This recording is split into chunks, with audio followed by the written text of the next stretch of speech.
Olá, olá, olá, cidadãos da Galileia, sejam muito bem-vindos a mais um episódio do Branding Tudo Podcast. E hoje eu vou te contar como que é trabalhar com consultoria de branding, educação, treinamento, palestra, um pouco da minha história. Tem muita gente nova chegando por aqui, já são mais de 122 episódios, tem gente que acabou de chegar e talvez não saiba exatamente como que funcionam as coisas. Então eu quero contar um pouco da minha trajetória, como foi essa virada de carreira de CLT para empreendedor e principalmente como que tá agora, 4 anos depois. A gente tá entrando numa etapa agora de planejamento em julho e acho que vai ser bom você ouvir como que a gente tá se planejando pro segundo semestre. Mas antes, se você chegou aqui através do link de um amigo, seja muito bem-vindo. Eu me chamo Galileu Nogueira, eu tenho mais de 14 anos de experiência ajudando a construir marcas muito queridas e sou o fundador da Galileu Branding, uma consultoria que pode ajudar o seu negócio a encontrar o seu posicionamento, identidade e expressão. Se você acha que esse é o momento que a sua empresa está passando agora, acesse galileunogueira.com/contato, escolhe lá a consultoria e no final das contas conta um pouquinho da sua história pra gente também, porque minha equipe vai entrar em contato com você e a gente vai fazer uma proposta, quem sabe a gente vai trabalhar junto, beleza? Eu quero também falar de Deskfy, o meu grande patrocinador, do qual eu sou embaixador, inclusive, dessa marca, que veio para ajudar a rotina da minha empresa, inclusive, e a gente organizar toda a nossa rotina de marketing, todos os nossos pedidos de criação. A gente tinha uma criação bem descentralizada, os pedidos eram feitos por e-mail, por WhatsApp, em áudio, em texto, às vezes usava ferramenta, às vezes não, às vezes tinha formulário, e agora a gente tem uma ferramenta, uma plataforma que concentra todos os nossos pedidos, todas as nossas artes, toda a nossa comunicação e principalmente todas as estatísticas de uso dos nossos jobs. A gente consegue ver taxas de refação, a gente consegue ver quem tá usando, quem baixou. Isso é muito bom. Se você quer organizar a rotina para ser muito mais estratégico no seu marketing e menos operacional, acesse deskfy.io.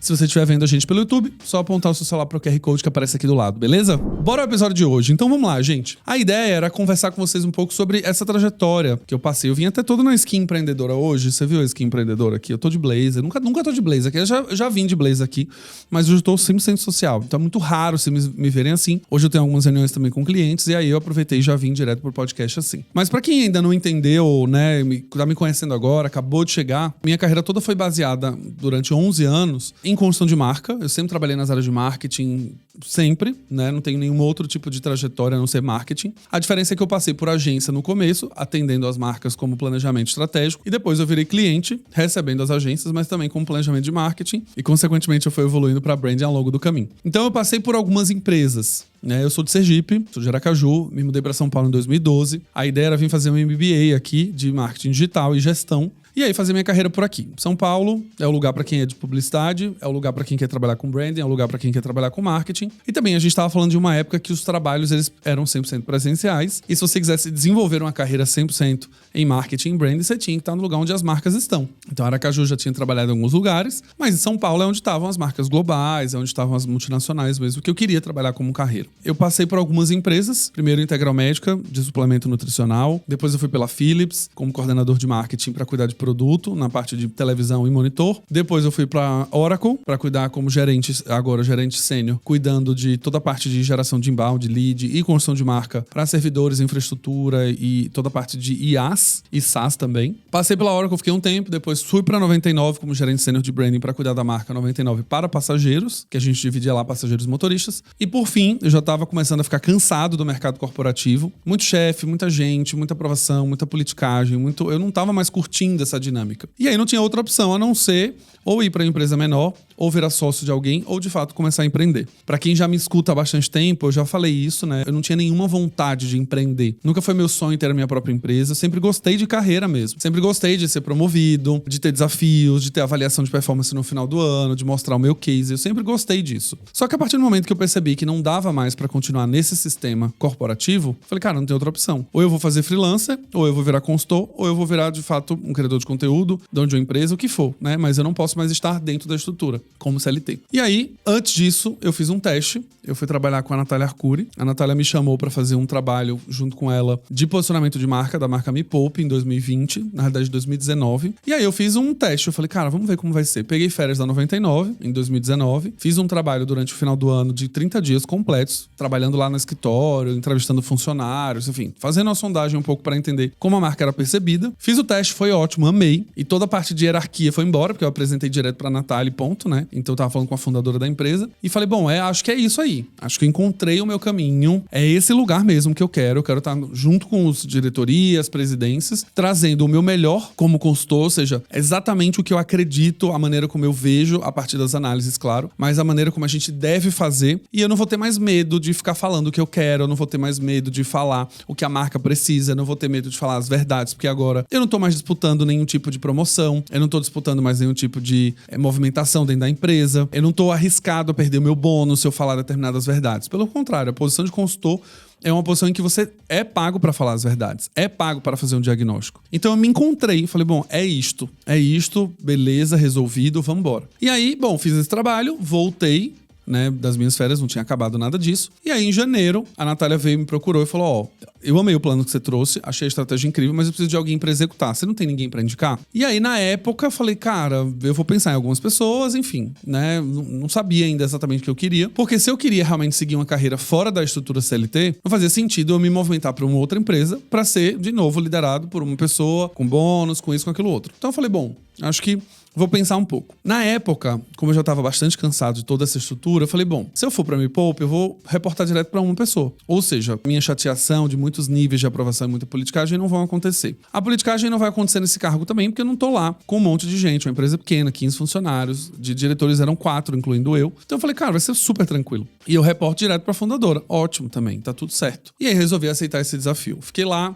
8 meses, trabalhamos bastante durante a pandemia, enfim, a marca cresceu. Tivemos alguns marcos lá, né, recordes históricos no crescimento de canais, YouTube, Instagram, LinkedIn, Spotify, toda a parte de podcast. A gente teve recorde de downloads de materiais, recorde de acesso no site, porque era pandemia e as pessoas precisavam aprender a lidar com o seu dinheiro. E a gente fez uma estratégia de posicionamento da marca na época de ser justamente a parceira, né? A gente até criou um projeto chamado SOS Me Poupe, que era justamente, cara, a gente tá aqui pra te ajudar a administrar o seu dinheiro nessa fase crítica. Então, assim, explodiu, a marca explodiu. Tinha 100 marcas mais lembradas durante a pandemia, a Me Poupe ficou em 49. É uma marca que, assim, tava ali junto com Google, com XP, com Itaú, então com 1/3 do investimento, 1/3 não, 1/10 do investimento na realidade, só com a força da influência também e do bom conteúdo entregue pras pessoas, né, que ajudou muito, a gente viu muita ajuda nesse processo. E aí, bom, terminado o contrato, acabou o contrato, falei, bom, e aí, o que eu faço agora? Né, o que eu faço? Eu vou empreender, eu não vou empreender, etc. E quando eu fui tomar a decisão de empreender, eu já contei isso em alguns episódios aqui, eu tive muito medo, na realidade. Eu sentia muito uma síndrome do impostor. A minha sensação era que quem queria me contratar? Que é esse menino de Aracaju que tá em São Paulo, com tanto profissional bom em São Paulo, com tanta consultoria de branding boa, com tanta coisa, tanta empresa muito genial, por que as pessoas contratariam uma empresa que acabou de abrir, de um profissional que nem de São Paulo é? Por mais que eu tivesse a experiência, o histórico, tivesse feito bons cases, eu não acreditava. Ponto, gente. Aí não tem essa. Isso é uma questão emocional. E aí era psicologia mesmo, era terapia na veia pra poder resolver, porque senão eu continuaria pensando nisso, né? E eu fiquei basicamente uns 3 ou 4 meses nessa coisa, tipo, será que vira? Será que não? Será que isso vira minha fonte de renda? Será que eu realmente consigo me manter dando consultoria? Como que eu vou conseguir cliente? Como que eu vou começar? Por onde vai o negócio? Né? Esse era o ponto. O meu maior medo era simplesmente eu não conseguir transformar isso numa fonte de renda. Eu falava, bom, beleza, eu peguei um cliente esse mês que vem não tem. E aí, o que eu faço? E aí, em paralelo, quando eu saí também da Me Poupe, começaram a pingar as entrevistas, né? Então eu fiquei muito dividido durante 3 ou 4 meses fazendo entrevista, ao mesmo tempo pensando na consultoria, ao mesmo tempo pensando como que eu amplificaria esse conteúdo, esse conhecimento, enfim, sobre a minha própria imagem, né? Para que as pessoas pudessem me contratar, enfim. Fiquei naquela dúvida, naquele dilema. Cheguei a fazer umas 3 ou 4 entrevistas para vagas muito boas, com salários muito altos na época. E eu ficava assim, nossa, gente, por que eu vou empreender se eu posso ganhar 27 mil, 30 mil reais nessa empresa, com tantos benefícios que estão me dando? Era uma vaga de diretoria, claro. Mas eu ficava assim, gente, não faz sentido, não faz sentido. Só que toda vez que eu pensava em voltar, eu falava assim, cara, mas de que adianta eu ir lá ganhar 30 mil? Eu sei, gente, eu sei. Você vai falar assim, mas é melhor 30 mil chorando do que 5 mil sorrindo. Eu sei que alguns de vocês vão pensar nisso, né? E, de novo, um recorte de privilégio, que você tá falando de uma pessoa que vai ganhar 30 mil reais, que é basicamente 1% da população brasileira, né? Eu não tô diminuindo, fazendo nenhum juízo de valor. O ponto é, eu tava cansado da estrutura. Eu não queria mais ter chefe. Eu não queria mais responder pra um monte de gente. Eu não queria aprovar o meu trabalho. A minha maior indignação, cidadãos, é que, assim, eu tinha uma sensação de que, primeiro, eu trabalhava com branding, né? Então a gente já sabe que é uma disciplina renegada e as pessoas, no final, não levam muito a sério, né? Os diretores e VPs já não levam tanto a sério. E eu tinha uma sensação, nas empresas que eu passava, em algumas delas, não todas, porque eu tive chefes muito bons em algumas, de que não adiantava eu estudar não adiantava eu me especializar, não adiantava eu ficar lendo livro, não adiantava fazer curso, porque na hora que eu ia argumentar, alguém sempre ia lá colocar o dedo e falar, troca, faz assim, põe essa cor, põe aquilo. Então pra mim era muito frustrante, porque eu sou uma pessoa que gosto de estudar, eu gosto de educação, gosto de tudo, treinamento, gosto de tudo, só que nunca conseguia colocar em prática, porque no final eu falava assim, olha, a gente fez um benchmark de mercado e a gente deveria ir pra este lugar. Ah, mas a esposa do não sei quem, ah, mas o funcionário do não sei que lá, mas o consumidor do não sei que lá, darará. E quando você olhava os argumentos que eles não eram plausíveis, você falava, cara, pra que eu tô fazendo benchmark então? Por que eu tô fazendo uma apresentação de 45 slides pra apresentar pro meu chefe se no final dos contos ele vai escolher o que ele quiser? Eu acho que é aí onde pegava meu dilema. A minha frustração, ela vinha daí, tipo, de que adianta eu ficar me esforçando, gastando 15, 20 mil dólares pra fazer curso, essas coisas, pra no final das contas não valer de nada. Eu apresentar um negócio, meu chefe simplesmente falar, não quero. Não vou fazer, não acredito, não acho que faz sentido, não vou te dar esse dinheiro que você precisa. Então, assim, era muito frustrante nesse processo. Então, aqui de novo, fazendo toda a questão do que eu falei de recortes e privilégios, não era mais uma questão de dinheiro, era uma questão de estrutura. Eu falei, cara, eu vou ficar frustrado ganhando 5, 8, 10, 15, 20, 30, o que fosse. Eu só teria uma compensação do estresse, da frustração, numa remuneração mais alta. Que provavelmente eu gastaria de volta esse dinheiro em terapia, em compras, porque a gente faz isso pra compensar. Então, no final das contas, a minha frustração seria revertida em ficar trocando de carro toda hora, ficar viajando toda hora o tempo inteiro pra poder fugir dessa realidade, de ficar comprando roupa, sei lá, eu ia gastar dinheiro, ia gastar. Não ia ter nenhum tipo de... Eu teria que compensar essa falta de prazer no trabalho em outro lugar. E eu já passei por isso. Eu já tive algumas empresas que eu trabalhei que eu compensei mesmo. Eu olhava e falava assim, cara, não gosto desse lugar, não gosto do trabalho que eu tô fazendo, o salário é muito bom. O que acontecia? Meu dinheiro nunca sobrava porque eu sempre tava gastando em qualquer coisa. Ou ia pra restaurantes muito caros, ou comprava muito tênis, na época que eu era viciado em tênis, ou eu tava o tempo inteiro querendo viajar pra fugir dessa realidade. Tudo que tinha folga que eu pudesse, eu pegava folga. E aí eu gastava também, queria trocar o carro o tempo inteiro, toda hora. Então, assim... Você compensa. Pode ganhar o que for, 5, 10, 12, 30, 40. Se você não tiver pleno e satisfeito, você vai compensar em algum lugar. E eu tinha essa consciência na época, falei, cara, não adianta. Esse dinheiro não vai me comprar. A gente falava em uma das empresas que eu trabalhei que a gente tinha as algemas de ouro, né? Era uma empresa que você ganhava muito bem, o plano de saúde era incrível, o bônus era maravilhoso, os benefícios eram maravilhosos, mas trabalhar na empresa era um cão. Era péssimo. Só que você não queria sair, porque tava tudo ali. Você fala, cara, plano de saúde mais top do Brasil. A gente conseguia reembolso de R$700. Bônus eram 5 salários. Todo ano pago certinho os 5, sem problema nenhum. Na hora de viajar, tudo muito mais fácil. A gente tinha um monte de benefício companhia aérea, benefício de ingresso para parque na Disney, o que seja. Desconto em hotel, a gente tinha um monte de coisa. Benefício na própria empresa, o maior vale-refeição da história, o maior vale-transporte da história, enfim. Né? Tinha auxílio gasolina, tinha auxílio pedágio, tinha um monte de coisa. Então você fala, cara, não vou sair. Só que em uma hora a conta chega. E aí, em 2020, falei, não vou aceitar. Show, vambora. Eu vou seguir, realmente vou empreender. E aí, acho que uma coisa que me perguntam sempre, né? Como que foi esse processo? Como que você conseguiu o seu primeiro cliente? Como que você conseguiu virar numa fonte de renda? Como você realmente conseguiu transformar isso numa empresa? Eu acho que aqui tem 2 fatores, né? O primeiro tem um fator de gestão, porque eu tive um MBA lá em 2012, que tinha matérias de gestão, e eu prestei muita atenção nessas aulas. E eu passei 11 anos no mercado corporativo. Então eu aprendi algumas lições de gestão. Gestão de pessoas, gestão de time, gestão de orçamento. O que eu não tinha muito era a gestão empreendedora mesmo, a coisa de entender como a empresa funciona, impostos, Prolabore, DRE, balanço, margem. Eu não entendia muito mais isso, mas a pós me ajudou muito. Então eu tinha uma estrutura daí. Segunda coisa é que ao longo desses 11 anos eu conheci muita gente. E essas pessoas ficaram na minha lista de contatos. Só que na época eu não tinha conhecido essas pessoas para fazer uma lista de contatos. Elas naturalmente se tornaram essas pessoas. Elas se tornaram meus contatos. E aqui uma lição de networking que a gente já ouviu em milhões de palestras, mas pouca gente sabe fazer, que é o seja interessante e não seja interesseiro. Cara, ao longo dos 11 anos eu conheci muita gente no mercado aqui em São Paulo. Muito cliente, muito fornecedor, muito profissional, muito CLT, muita gente, muito designer,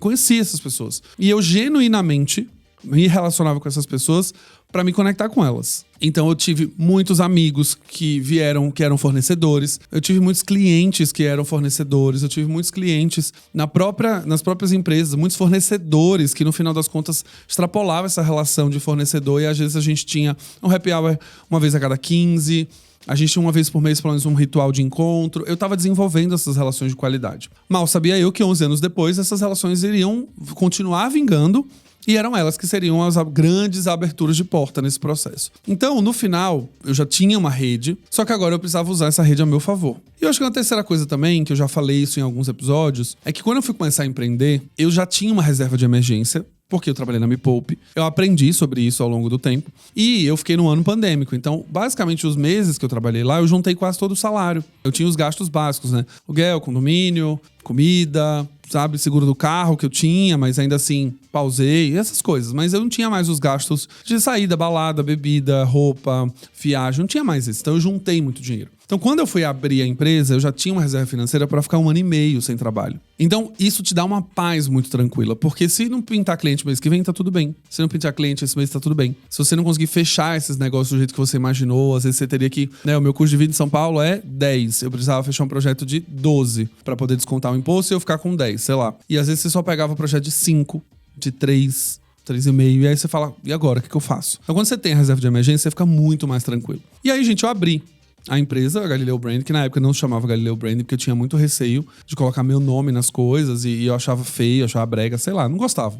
Eu achava muito egoísta, muito egocêntrico, não curtia a ideia. E aí, o que aconteceu? Quando eu comecei a empreender, eu falei, bom, eu preciso gerar lead. A minha rede de contatos, ela tava ali. Alguns amigos, pessoas de outras empresas que eu trabalhei, outras marcas. Eu podia ligar para elas e falar, tô com a consultoria aberta, etc. O que eu comecei a fazer foi exatamente isso. Eu listei no Excel todo mundo que eu conhecia, as empresas que as pessoas trabalhavam, os cargos que elas trabalhavam. As que eram pessoas muito próximas, eu não precisei nem fazer nenhum tipo de abordagem formal. Eu só contei, amigo, saí da empresa, eu agora tô montando meu próprio negócio, uma consultoria de brand, eu sei que você trabalha na área de marketing. Se você puder, acho que dá uma força aqui, eu tô começando agora, eu queria te apresentar um pouco dos meus serviços, vamos bater um papo, vamos tomar um café. E eu fui tomar café com muita gente. E esse café era um café informal. Eu não levava um PPT de credenciar, nada, era simplesmente um café. Eu ia lá, e aí, como estão as coisas?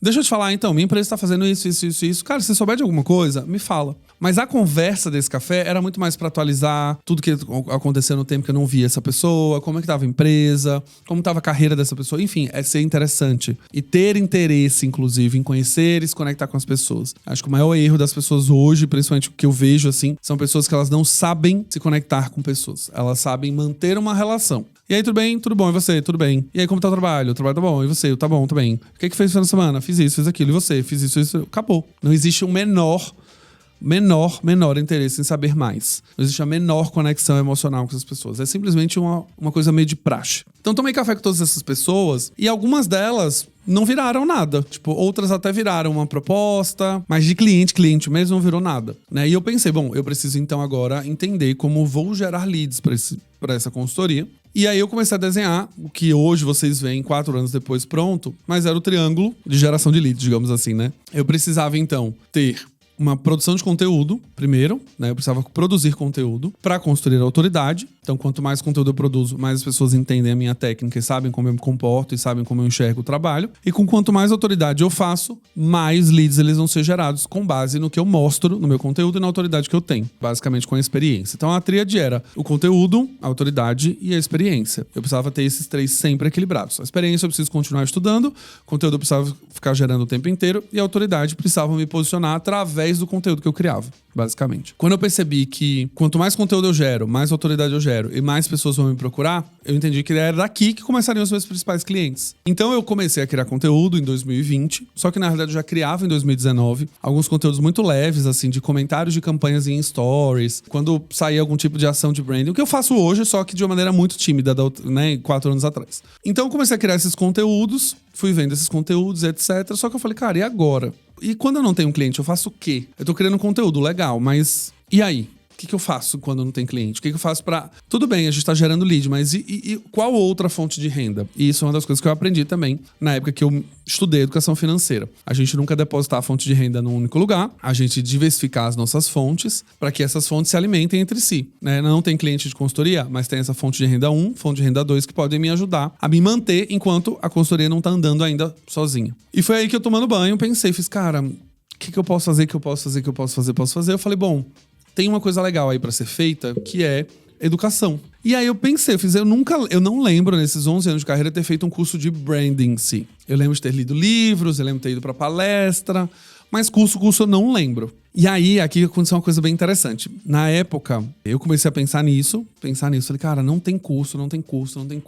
Cara, será que tem e tal? E dei uma pesquisada. E na época eu tava num relacionamento, começando uma relação, talvez que virasse namoro e tal. E aí eu comentei com esse cara que eu tava ficando na época. Eu falei, eu vou fazer uma guinada na minha carreira, vou fazer isso, vou fazer aquilo e vou fazer um curso de branding. E o mais legal é que eu procurei na internet e tem quase nada de curso. E aí, na época, ele falou assim, nossa, sério que você vai fazer isso? Você vai sair de onde você tá pra vender curso na internet?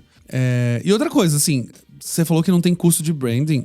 Eu acho que você não procurou direito. Acho que você não procurou direito, nada a ver. Não, com certeza tem. Dizer que não tem na internet, não, com certeza tem. Você não tá procurando. E assim, sério que você vai entrar pra vender curso também? Aqui é uma lição que, né, super importante de vida, assim. Quando você tá com a ideia e você realmente acredita que vai dar certo, cara, só tapa o ouvido e vai embora.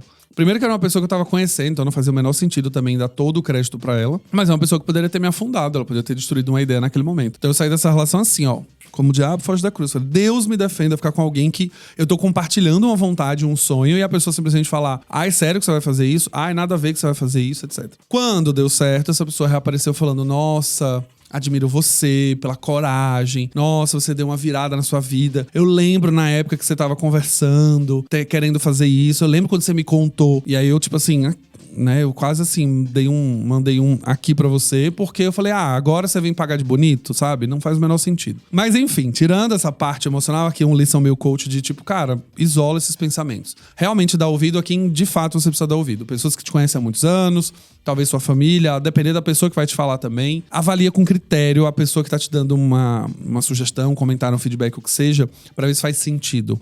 Tenha um senso crítico, porque essa pessoa que eu conhecia não tinha o menor condição de eu levar a sério o que ela tava falando. A carreira não era exemplar, a maneira como conduzia o dinheiro na vida também não era exemplar, a maneira como via o futuro, a perspectiva, o estudo também não era exemplar. Então eu falei, bom, não posso levar em consideração. Se eu estivesse ouvindo de um empresário super bem sucedido, de alguém extremamente dedicado na educação, com formações, que investe em educação, que tem interesse em aprender mais, beleza. Mas era uma pessoa que tinha um comportamento bem normal, um ser humano médio, assim, que estuda, trabalha, tem seu dinheiro, e só. Não tem interesse, não tem vontade, não tem ambição, não tem gana. Então, assim, não dava mesmo pra levar em consideração. E aí, bom, eu falei, vamos fazer esse curso. E aí surgiu a ideia de fazer o BDP. E aí, o BDP, ele veio como uma ideia de tipo, cara, eu pesquisei no mercado, tem alguns cursos de branding sim, mas eles são cursos ou muito rápidos, ou são cursos muito tradicionais que não têm exemplos práticos e cases reais, ou são cursos dados por pessoas que nunca construíram marca. Elas aprenderam o assunto, acadêmicas, e aqui não tem problema nenhum, acadêmicos. Vocês podem dar aula normal, sem problema. Mas eu queria ter um curso em que a experiência prática, de vida real mesmo, fazendo, existisse. Então eu falei, eu sou a melhor pessoa para desenvolver esse curso. Na época o mercado ele não tinha essa questão do curso ser desenhado para todo mundo. Ele não tinha uma questão de você ter uma grade que pensava nas pessoas, com exemplos práticos e reais, contemplada. Era sempre a grade muito teórica, uma grade que era curta, eram poucas horas de aula. Na época, né, 4 anos atrás, ainda se falava muito pouco de branding também. Mas ainda assim, era um curso de formação muito fraco. E aí eu falei, bom, eu acho que tem uma oportunidade aqui, muito legal. Eu posso montar um curso mais longo, com mais horas, uma proposta diferente, e eu posso trazer a minha experiência prática.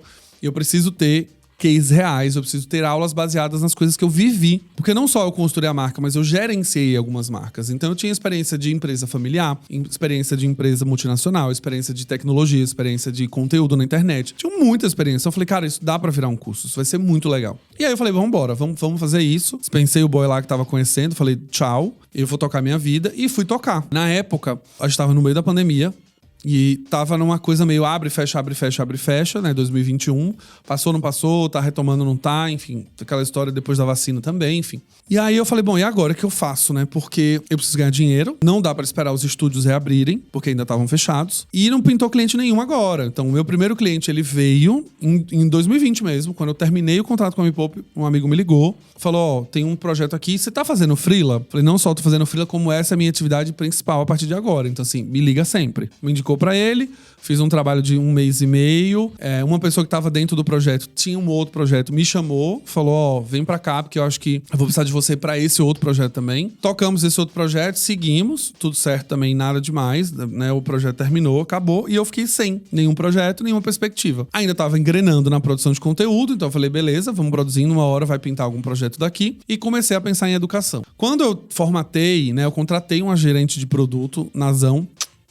beijo pra você que me ajudou a criar tudo no começo, pra me dar uma mentoria. Eu não tinha condições ainda de criar um formato de produto, pagar a pessoa pra formatar um produto, mas eu também queria aprender como funcionava a confecção de um produto digital, um curso na internet, né? Um curso online e tal. E aí, quando eu tenho a Nazão me ajudou durante 3 meses, a gente fez uma consultoria super legal. E eu formatei o curso. Quando a gente terminou de formatar, que eu comecei a produzir as aulas, os slides, o que seja, os estúdios fecharam. Falei, cara, e agora? O que eu vou fazer, né? Porque fechou, eu não posso fazer. A pandemia acabou, não tenho o que fazer. E aí, um dia eu abri um stories, falei, gente, tô pensando, vocês comentam muito as minhas análises, vocês gostam dessas análises. Que tal vocês aprenderem um pouco mais sobre branding, aprenderem a ter esse olhar que eu tenho nas análises também? Eu vou dar uma aula, né? Um curso aí de 4 semanas. Quem quiser mandar DM. A minha primeira turma teve 10 alunos e o curso custava R$600. E aí, os 10 alunos compraram. Então a gente tinha R$6.000 de faturamento no primeiro mês. Eu falei, caramba, deu bom demais. Na época, gente, eu tinha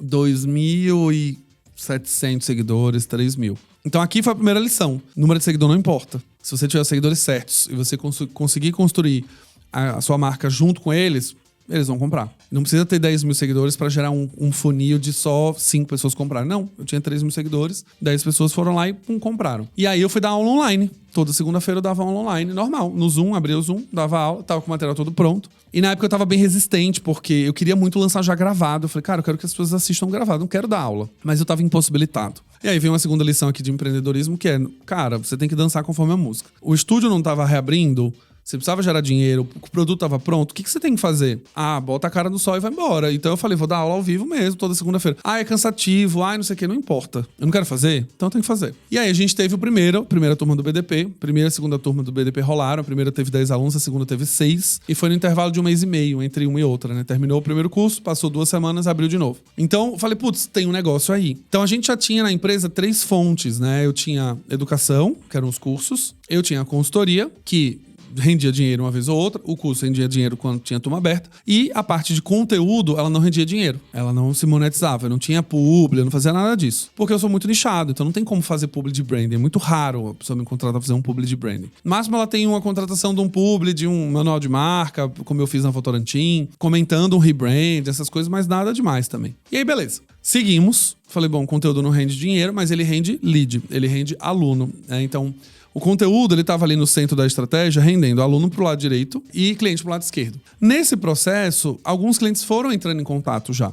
Eu escuto seus conteúdos, eu vejo os stories, eu vejo os feeds, porque na época não tinha Reels também, tava começando o Reels, eu acho. Não, na verdade já tinha sim. Já tinha. O Reels já tava mais...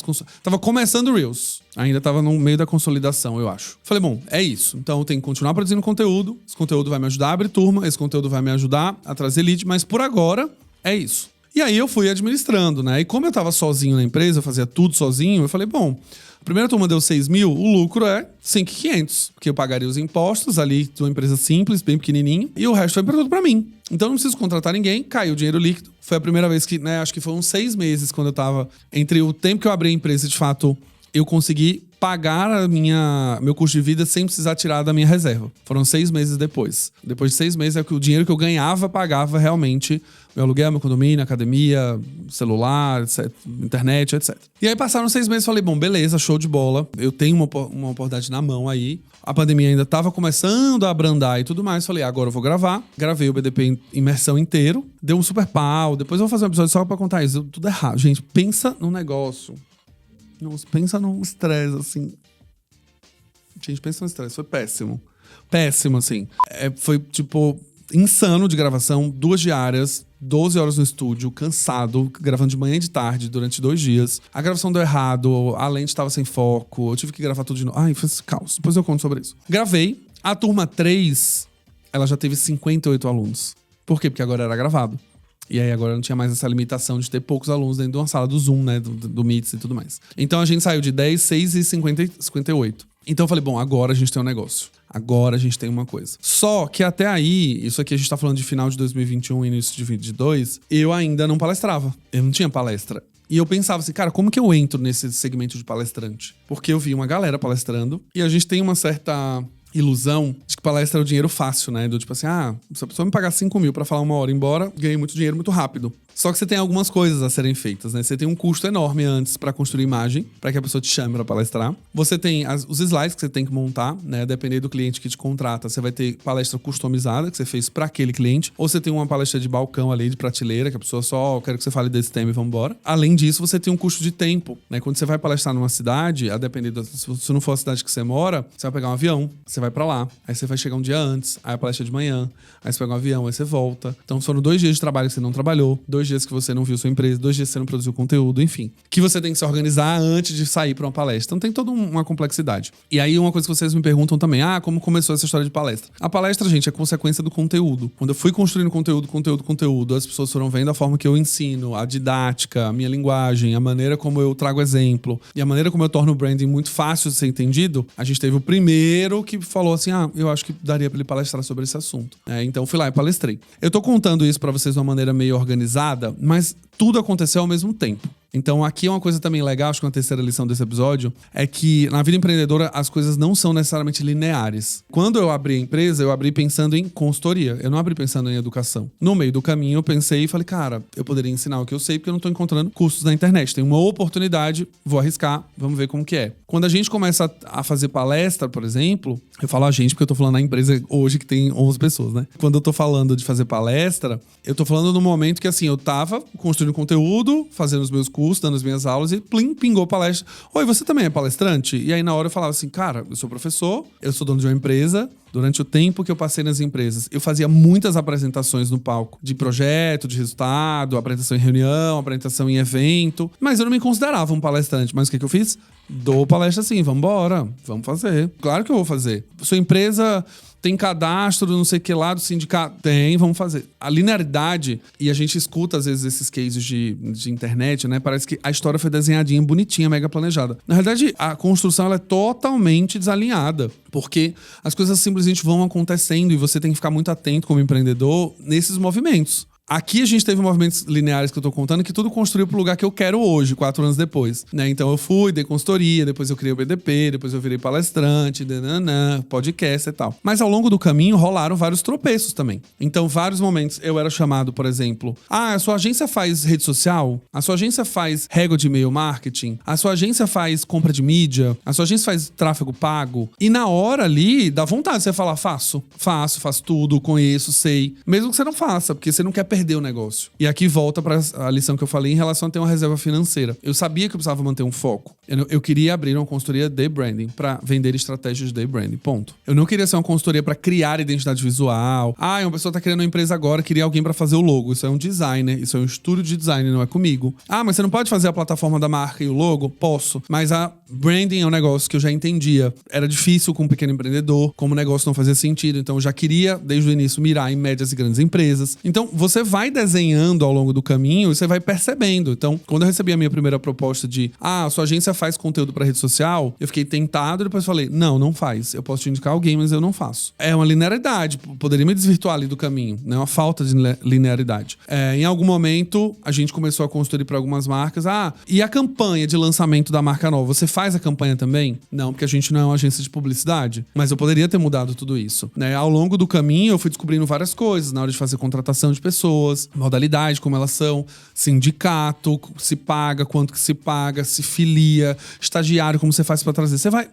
nada é tão retinho assim. Aí a empresa ela vai se moldando e as pessoas vão entrando em contato. Você faz isso, e você aquilo, e sua empresa faz assim. E então, não se cobre, quarta lição aqui, não se cobre, no final das contas, de ter um formato, antes de empreender, muito bem definido. Né? Eu tenho 4 serviços, são 6 coisas, são 8 entregas. Não tenha. Tenha pelo menos o início, né? Porque realmente você precisa começar sendo expert em alguma coisa. Então, a minha consultoria começou para a construção de estratégias de branding. Ponto. Esse era o principal serviço. Ao longo do caminho, hoje a gente tem 6 serviços na agência. Mas passaram-se 4 anos, a gente foi entendendo ao longo do caminho que serviços iam aparecendo com mais frequência que a gente conseguia executar. Então, um dos últimos serviços que a gente adicionou como portfólio, por exemplo, era workshops de ideação, workshop de naming, workshop de criação, workshop de definição de conceito, que era uma coisa que não existia 2 anos atrás. E um cliente perguntou pra gente se a gente fazia. Eu já tinha mediado muitos workshops de integração, workshops de gestão integrada de marca, eu já tinha mediado workshop de construção de campanha campanha colaborativa,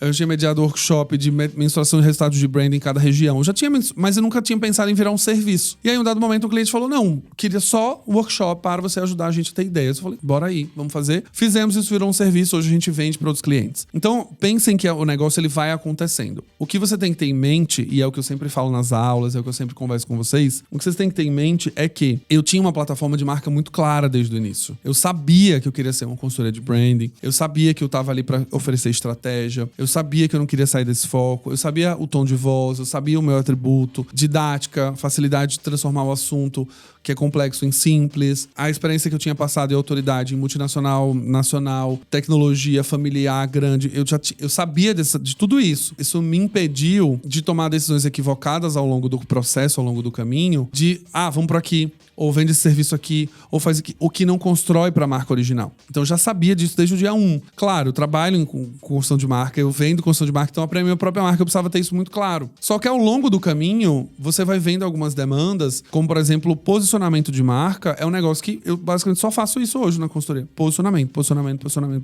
Seja novo ou seja reposicionamento. Porque os clientes querem, é uma demanda gigantesca. Só que agora a gente começou a ver, por exemplo, uns clientes que querem só workshop, só identidade visual, só estratégia. Então, assim, a gente vai se moldando, mas o negócio original nunca se perdeu. A gente foi acrescentando coisas no negócio original, né? Então, aqui eu acho que tem um lugar legal de vocês entenderem que tem coisas que vão sendo acrescentadas. E ao longo do caminho, você também vai abandonando coisas. Eu lembro que quando eu comecei, e os meus amigos estão no começo junto comigo, eu falava assim, eu não quero dar consultoria. Meu futuro tá na educação, meu futuro tá em treinamento, meu futuro tá em palestra, meu futuro tá em curso. Consultoria zero. Eu não quero, eu não gosto, não quero, né? Não quero fazer mais isso, eu não tô afim de fazer mais isso. Ter que lidar com cliente.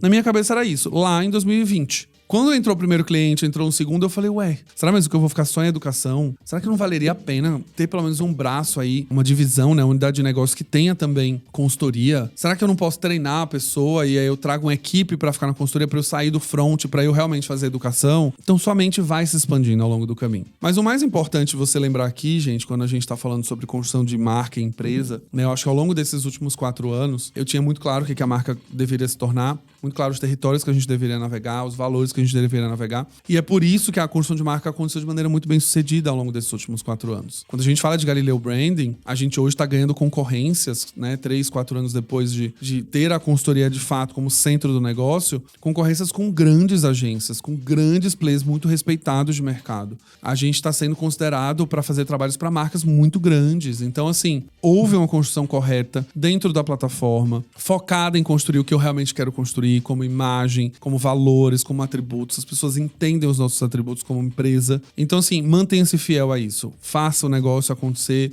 Crie realmente uma marca única, inédita, original. Do meu lado tem algumas estratégias. Eu continuei criando conteúdo, continuei fazendo podcast. Hoje, esse ecossistema se alimenta, né? Quanto mais episódio eu gravo aqui, mais gente está me ouvindo, mais gente está aprendendo, mais gente talvez queira me contratar para dar uma mentoria, para fazer uma consultoria, o que seja, por conta da técnica que eu passo, por conta do conteúdo ser disponível e gratuito. Eu não tenho um conteúdo gatilheiro, isqueiro, que você fica aqui, 5 coisas pra você aprender. A 5ª você só vai aprender no BDP Imersão. Eu não fico fazendo isso. Porque eu tenho primeiro o princípio de dar para receber na sequência, e isso sempre acontece, gente. A marca, ela constrói autoridade e liderança quando você doa, quando você faz de fato querendo ajudar. As pessoas se conectam e elas querem depois fazer parte dos seus produtos porque elas querem. Não precisa ficar fazendo gatilho, não precisa ficar vendendo terrorismo e medo. Nada, você simplesmente faz o que você tem que fazer. Quem gosta do seu trabalho, quem quer se conectar com você, quem quer aprender em profundidade, vai comprar o seu produto normal. Então, quando eu olho para essa última trajetória nos 4 anos, gente, eu acho que tem uma questão aí que eu quero fechar esse episódio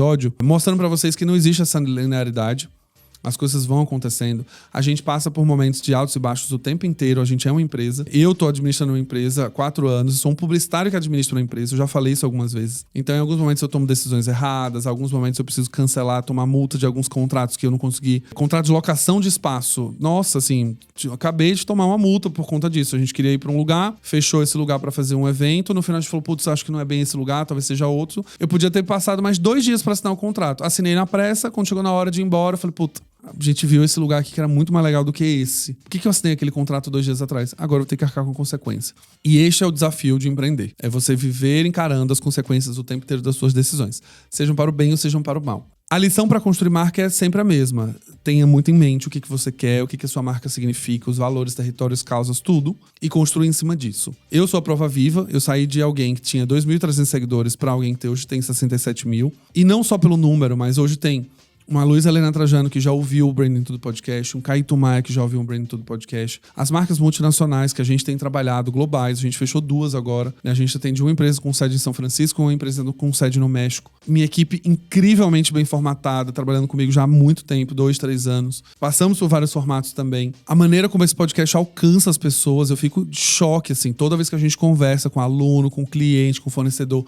eu descubro pessoas que escutam, eu descubro equipes inteiras que escutam. Vocês me mandam prints às vezes, tipo, seu podcast tá rodando aqui num grupo que eu participo. Então, isso é super legal. É muito real de você ver isso na prática. Eu falo, cara, o meu negócio é sobre isso. Eu não preciso mais ficar fazendo coisas pros outros, eu não preciso ficar provando com um monte de gente. Eu preciso aprovar comigo mesmo, com os meus pares, com o meu time, eu preciso validar com eles as estratégias, mas esse é o meu negócio, no final das contas. Mas levou tempo.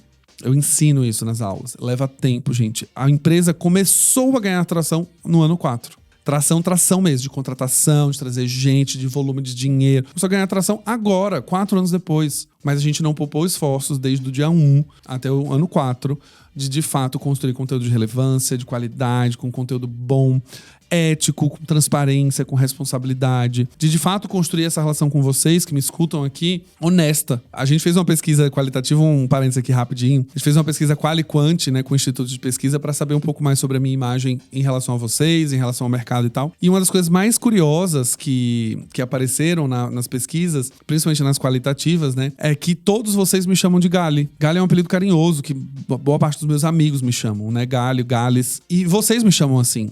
Isso significa que um atributo de proximidade que eu sempre quis construir, que é meu, esse é meu, eu gosto de estar próximo das pessoas. Isso é percebido.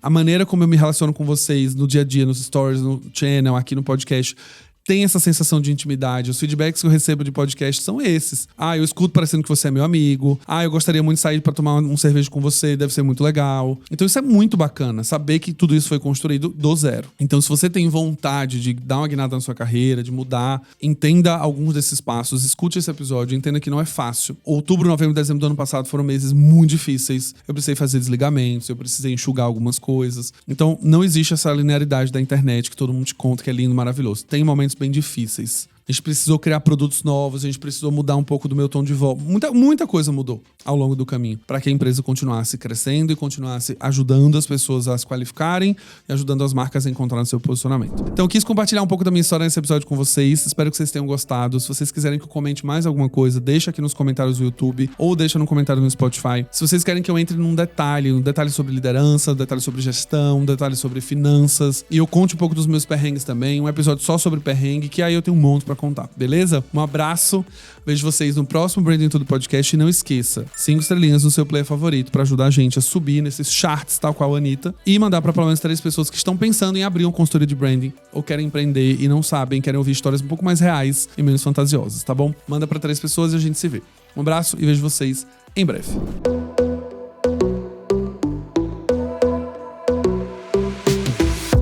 E esse foi mais um episódio do Branding Tudo, o seu podcast de branding. Não esqueça de me seguir nas redes sociais, @Galileu Nogueira, para ficar por dentro de tudo que acontece no mundo do branding.